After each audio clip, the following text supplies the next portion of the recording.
பேரறிஞர் அண்ணாவோட புகழ்பெற்ற பொன்மொழிகள். மாற்றான் தோட்டத்து மல்லிகைக்கும் மனம் உண்டு.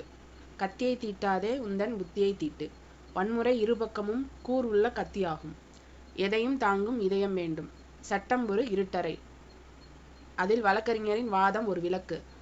மக்களின் மதியை கெடுக்கும் ஏடுகள் நமக்கு தேவையில்லை. தமிழரை தட்டி எழுப்பும் தன்மான இலக்கியங்கள் தேவை. தன்னம்பிக்கை ஊட்டி மதிப்பை பெருக்கும் நூல்கள் தேவை. இதோட கன்க்ளூஷன் தான்ப்பா. நல்ல வரலாறுகளை படித்தால்தான் இளம் உள்ளத்திலே புது முறுக்கு ஏற்படும். இளைஞர்களுக்கு பகுத்தறிவும் சுயமரியாதையும் தேவை. இளைஞர்கள் உரிமை போர்ப்படையின் ஈட்டிமுனைகள்.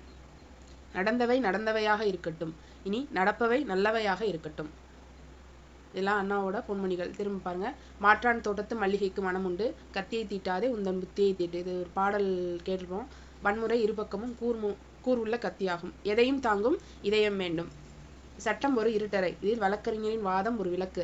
இதெல்லாம் நம்ம அடிக்கடி கேள்விப்பட்ட வார்த்தைகள் தான். சட்டம் ஒரு இருட்டறை, அதில் வழக்கறிஞரின் வாதம் ஒரு விளக்கு. எதையும் தாங்கும் இதயம் வேண்டும். கத்தியை தீட்டாதே உந்தன் புத்தியை தீட்டு. ஆனால் யாருன்னு தான் தெரியாது. யாரு? அண்ணா. ஓகேவா? மக்களின் மதியை கெடுக்கும் ஏடுகள் நமக்கு தேவையில்லை. தமிழை தட்டி எழுப்பும் தன்மான இலக்கியங்கள் தேவை.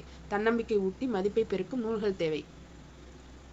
நல்ல வரலாறுகளை படித்தால்தான் இளம் உள்ளத்திலே புது முறுக்கு ஏற்படும். இளைஞர்களுக்கு பகுத்தறிவும் சுயமரியாதையும் தேவை. இளைஞர்கள் உரிமை போர்ப்படையின் ஈட்டிமுனைகள். நடந்தவை நடந்தவையாக இருக்கட்டும், இனி நடப்பவை நல்லவையாக இருக்கட்டும். தேங்க்ஸ் ஃபார் வாட்சிங்.